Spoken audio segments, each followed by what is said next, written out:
ခေါင်းလေးရှုပ်လာပြီ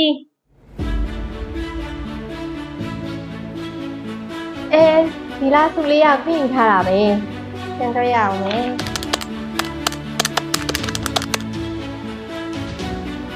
ဟောအောင်ကြီးကိုနောက်ကျစီရမယ်ဖက်လိုက်ရတယ်ခေါင်းလေးရှုပ်လာပြီ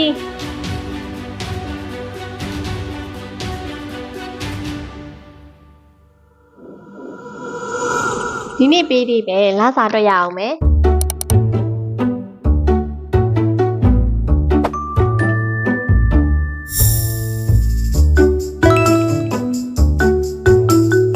အရင်ဆုံးခွင့်နိုင်ထားတဲ့သူတွေရှိလားစစ်စစ်လိုက်ပါအောင်မယ်ခွင့်နိုင်ထားတဲ့သူကတော့မရှိဘူးနောက်ကျတဲ့သူကတော့2ယောက်ရှိရပဲ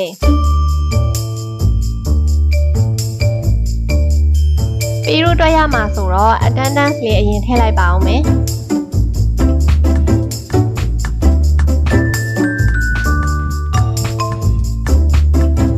ကဲ attendance တွေထည့်ပြီးသွားပြီဆိုတော့လစာတွက်ပြီးတော့တယောက်ချင်းပေးလိုက်တော့မယ်